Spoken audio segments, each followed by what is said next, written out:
Hello friend. Sociology with Dhruv Dikshit channel में मैं आज आपके साथ एनईपी राष्ट्रीय शिक्षा नीति के तहत मध्य प्रदेश सरकार के उच्च शिक्षा विभाग द्वारा बीए द्वितीय वर्ष में समाजशास्त्र के इलेक्टिव पेपर पत्रकारिता का समाजशास्त्र की शुरुआत कर रहा हूँ। जी हाँ, इस वर्ष द्वितीय वर्ष बीए द्वितीय वर्ष जो डिप्लोमा पाठ्यक्रम है, इसके तहत समाजशास्त्र के इलेक्टिव पेपर में दो प्रश्न पत्र रखे गए हैं, पत्रकारिता का समाजशास्त्र और पर्यटन का समाजशास्त्र। शुरुआत करते हैं पत्रकारिता के समाजशास्त्र से। पत्रकारिता का उद्भव और विकास, आज इस पे चर्चा करूंगा। पत्रकारिता अंग्रेजी भाषा के जर्नलिज्म का हिंदी अनुवाद है। इसकी शुरुआत वास्तव में मानव की जिज्ञासा का परिणाम है। व्यक्ति हमेशा कुछ ना कुछ सोचता रहता है और उसको फिर क्रियान्वित करता है। जल्द ही पत्रकारिता हमारी आवश्यकता बन गई है। आज सवेरे होते ही हमको छटपटाहट होती है कि समाचार पत्र कहाँ है। बिना समाचार पत्र पढ़े हमारा जीवन स्टार्ट नहीं होता। धीरे धीरे धीरे समाचार पत्र हमारी अनिवार्यता बन गया, हमारी जिज्ञासा बन गया, हमारी आवश्यकताओं की पूर्ति बन गया। समाचार पत्र में नई नई खबरें मिलती हैं, नए समाचार मिलते हैं। व्यापारियों को व्यापार जगत की खबरें मिलती हैं, खिलाड़ियों को खेल जगत की जानकारियाँ मिलती हैं। तो विभिन्न प्रकार की जानकारियों का स्रोत समाचार पत्र है। अंग्रेजी के एक महत्वपूर्ण साहित्यकार हैं एडिसन। उन्होंने तो कहा था कि पत्रकारिता से अधिक मनोरंजक, चुनौतीपूर्ण, रसमयी और जनहितकारी कोई तीसरी बात मुझे दिखाई ही नहीं देती। सही भी है, एक स्थान पर बैठकर प्रतिदिन हजारों लाखों लोगों तक पहुंच जाना, उन्हें ज्ञान परामर्श देना, विचार देना, मनोरंजन करना, उन सभी घटनाओं की त्वरित जानकारी देकर उन्हें जागरूक बनाना सचमुच बेहद आश्चर्यजनक कार्य है, साधारण कार्य नहीं है। पत्रकारिता अंग्रेजी भाषा के जर्नलिज्म शब्द का हिंदी अनुवाद है। जर्नलिज्म शब्द की उत्पत्ति जर्नल शब्द से हुई थी। जर्नल का शाब्दिक अर्थ है दैनिकी, दैनंदिनी, रोजनामचा। रोजनामचा उर्दू वर्ड है, लेकिन उर्दू का शब्द को भी इसमें प्रयोग किया जाता है जर्नल के। इसलिए हम कह सकते हैं पत्रकारिता का सामान्य अर्थ है पत्र, अखबार या दैनिक। 17वीं 18वीं शताब्दी के पूर्व अंग्रेजी शब्द पीरियोडिकल, PERIODICL, पीरियोडिकल अर्थात नियतकालीन शब्द का इसके लिए प्रयोग किया जाता है। बाद में इसका स्थान ड्यूरेनल और जर्नल ने ले लिया। आज भी हमारी दैनिक गतिविधियों और शासकीय गतिविधियों का समावेश जर्नल में ही किया जाता है। जर्नलिज्म शब्द की उत्पत्ति या इसका उद्भव कैसे हुआ, इसके लिए कहा जाता है कि फ्रेंच भाषा का एक शब्द है जर्नी से हुआ। फ्रेंच जर्नी का अर्थ होता है दैनंदिनी, अर्थात दैनिक गतिविधियों का, घटनाओं का विवरण या उनकी प्रस्तुति करना जर्नी कहलाता है। तो फ्रेंच से इसकी उत्पत्ति मानी जाती है। वहीं इसकी शुरुआत कैसे हुआ, इसका विकास कैसे हुआ, इसके विषय में जब हम चर्चा करते हैं तो बताया जाता है, इतिहास बताता है कि सबसे पहले चीन में कागज और मुद्रण प्रिंटिंग का आविष्कार हुआ था और चीन का ये आविष्कार धीरे धीरे यूरोप में पहुंचा और ऐसा माना जाता है विश्व का पहला अखबार या समाचार पत्र पेकिंग गजट या ती चाओ की शुरुआत चीन से हुई थी। इसके बाद 1440 में जर्मनी के गुटेनबर्ग नाम के व्यक्ति ने यूरोप में पहली छापा मशीन प्रेस स्थापित की थी। इतिहास बताता है कि इसी प्रेस में सबसे पहले बाइबिल को छापा गया था। कुछ लोगों का कहना है कि इंग्लैंड में दुनिया का पहला छापाखाना स्थापित हुआ था, प्रिंटिंग प्रेस, और 1477 में कैक्टस ने इसकी स्थापना की थी, इंग्लैंड में छापाखाना की। और पहला समाचार पत्र 1603 में प्रकाशित हुआ था। उस समय इसमें देश विदेश की खबरें नहीं रहती थी, तो देश की खबरें तो रहती नहीं थी, तो देश की खबरें नहीं बताते थे, विदेश की खबरें जरूर छपती थी। 1666 में सप्ताह में 2 बार ये छपने लगा। लंदन गजट का प्रकाशन हुआ इसके माध्यम से। इसके बाद 17वीं शताब्दी आते आते इंग्लैंड में लेखक पत्रकारों में इतनी ज़्यादा वृद्धि हो गई कि Tatler, Spectator, Examiner, Guardian, Englishman, Lover आदि कई साप्ताहिक समाचार पत्र प्रकाशित होने लगे। वहीं समाचार पत्रों के उद्भव के विषय में कुछ लोग कहते हैं कि नहीं, सबसे पहला समाचार पत्र यूरोप से ही प्रकाशित हुआ, चीन से नहीं। हॉलैंड में ऐसा कहा जाता है कि 1526 में, जर्मनी में 1610 में, इंग्लैंड में 1622 में, अमेरिका में 1660 में, 1703 में रूस में और 1737 में फ्रांस में पहले समाचार पत्र का प्रकाशन प्रारंभ हुआ था। 21 सितंबर 1622 को लंदन से इंग्लैंड में पोस्टमैन नाम के पहले समाचार पत्र की चर्चा मिलती है। लगभग 80 वर्षों बाद, पोस्टमैन के प्रकाशन के 80 वर्षों बाद लंदन से ही 11 मार्च 1702 को पहला दैनिक समाचार प्रकाशित हुआ, जिसका नाम था डेली करंट। एक बहुआयामी विधा है। लेखन, संपादन, संकलन की विविधता, व्यापकता पत्रकारिता में देखने को मिलती है। अब विश्व पत्रकारिता के अगर हम विकास की बात करें तो इसका अपना एक अलग इतिहास है। जैसे मैंने चर्चा की ना कि कुछ लोग कहते हैं चीन में हुआ, कुछ कहते हैं यूरोप से स्टार्ट हुआ, लेकिन वहीं इतिहास ये बताता है कि विश्व में पत्रकारिता का प्रारंभ सन 131 ईस्वी पूर्व रोम से हुआ था।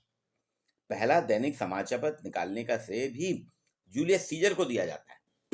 131 ईस्वी पूर्व आपने जूलियस सीजर ने समाचार पत्र का नाम रखा था एक्टा डायरना, अर्थात दिन की घटनाएं।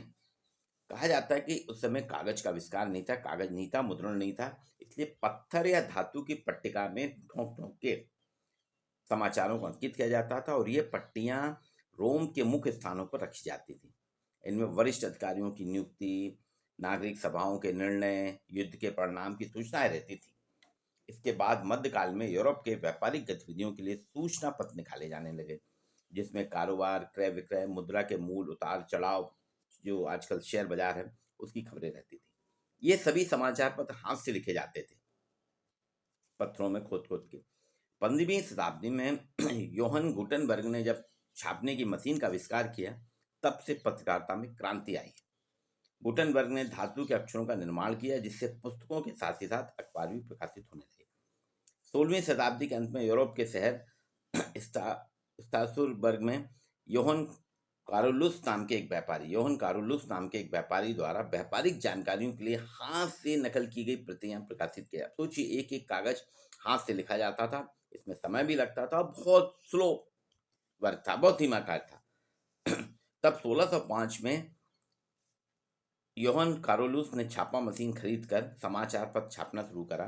इनके समाचार पत्र का नाम था रिलेशन, रिलेशन, और ऐसा कहा जाता है यही विश्व का पहला मुद्रित समाचार पत्र था। पत्रकारिता अर्थात समाचार पत्रों की यात्रा काफी पुरानी यात्रा है। छापे खानों का आविष्कार समाचार पत्रों के लिए ही किया गया था।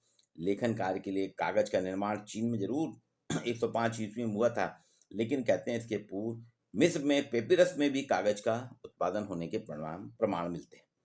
भारत में भोजपत्र, ताड़पत्रों का लेखन के लिए प्रयोग किया जाता है। भारत में जो कागज की जगह पहले ताम्रपत्र में लिखा जाता था, ताड़ के बड़े बड़े पत्तों में लिखा जाता था। इसका प्रयोग दूसरी सदी से मिलता है, ऐसा कहा जाता है। अब चीन में 5वीं और 6वीं शताब्दी में लकड़ी के ठप्पों से छपाई की जाती थी। 11वीं शताब्दी आते आते पत्थर के ठप्पों से छपाई शुरू होने लगी और 1390 ईस्वी में कोरिया में भी ऐसा कहा जाता है धातु के अक्षरों का प्रयोग करके पहली पुस्तक छापी गई। ये पत्रकारिता के इतिहास का कि कैसे छापा खाना शुरुआत हुई, कैसे लिखा गया, इसकी बात। लेकिन कहीं ना कहीं कुछ न कहीं भी अगर हम देखें तो पत्रकारिता मानव के इतिहास के साथ साथ मानव सभ्यता के साथ साथ प्रारंभ हुई थी, जिसका विकास चीन, यूरोप और भारत में भी है। भारत में ताम्र पत्रों पर लिखा जाता था, तांबे के पत्तों में लिखा जाता है, पत्थरों की खुदाई है। कई हमारे यहाँ जो ऐतिहासिक स्थल हैं उनमें पत्थरों में लिपियां लिखी हैं। रामायण लिखी है पत्थरों पे खुदाई कर करके छेनी हथौड़े से। ताड़ के पत्तों पे लिखा जाता था, कई ताम्र पत्रों पे लिखा जाता था। ये सारे जो हैं पहली दूसरी शताब्दी के आसपास माने जाते हैं। इसके बाद चीन में भी आया। चीन में निसंदेह कागज का निर्माण करा चीन ने, तो बहुत बड़ी उपलब्धि हो गई। छापाखाने का निर्माण जर्मनी से हुआ और धीरे धीरे करके प्रिंटिंग का काम होने लगा। और आज जो हम देख रहे हैं प्रिंटिंग, पहले एक एक लेटर, एक एक अक्षर को संयोजा जाता था। ये कोई बहुत पुरानी बात नहीं, ये अभी भी 1980-85 के दशक था। लेकिन टाइपराइटर आने से कुछ काम आसान हुआ। उसके बाद कंप्यूटर आने से तो पूरी दुनिया ही बदल गई छापे खाने की। अब आज इतनी जल्दी हो जाता है, जैसे मैं बोल रहा हूँ, बोलने से भी छपाई हो जाती है और छप के निकल आता है। उसमें डिज़ाइन भी बदल जाती है, लेटर के साइज भी बदल जाते हैं। पहले ये संभव नहीं था, लेटर के साइज एक ही रहते थे। जो लेटर हम बनाते थे, लोहे के टुकड़े बनते थे, उन्हीं के रहते, उनको इस्टेब्लिश किया जाता था, सांचा बनाया जाता था, फिर उससे प्रिंट होता था। ये लंबी प्रक्रिया थी। लेकिन आज समाचार पत्र ये हैं कि अभी वर्ल्ड कप खत्म हुआ, रात को 12:30 बजे समाप्त होने के बाद भी उस समाचार पत्र को प्रमुखता से दे दिया गया। समाचार पत्रों में डिजिटल समाचार आने लगे हैं, जिससे पल पल की घटनाएं हमको मिलती रहती। लेकिन पहले क्या होता था कि रात में 8 बजे के बाद कोई भी समाचार लिया नहीं जाता था, कि उनको संयोजना पड़ता था एक एक लेटर बना के। तो ये पत्रकारिता का इतिहास है। पत्रकारिता का उद्भव कैसे हुआ, पत्रकारिता का विकास कैसे हुआ, ये जीवन की एक महत्वपूर्ण आयाम है। भारतीय क्या, विश्व की सभ्यता का, मानव सभ्यता का सबसे बड़ा रोचक हिस्सा है। सही बात है, एडिशन ने कहा था कि एक ही स्थान पर बैठकर प्रतिदिन हजारों लाखों लोगों तक पहुंच जाना, ज्ञान देना, परामर्श देना, विचार देना, मनोरंजन करना, सभी घटनाओं की त्वरित जानकारी देकर उन्हें जागरूक करना सचमुच बेहद आश्चर्यजनक कार्य है। और वो जो कहते थे कि पत्रकारिता से अधिक मनोरंजक, चुनौतीपूर्ण, रसमयी, जनहितकारी कोई दूसरी बात मुझे दिखाई नहीं देती, तो ये आज भी सच है कि समाचार पत्र के अलावा आपको इतना मनोरंजक देने वाला, चुनौतीपूर्ण और जनहितकारी कोई दूसरा कार्य नहीं। सवेरे होते से ही आपके घर में अगर एक दिन पेपर नहीं आता है, तो आपकी दिनचर्या थोड़ी व्याकुल हो जाती है, आप घबराने लगते हैं, कुछ मिसिंग हो रहा है।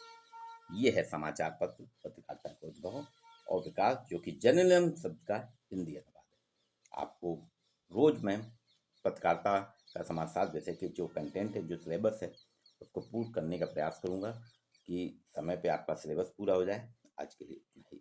मेरे channel sociology with Dhruv Dixit को लाइक कीजिए, शेयर कीजिए।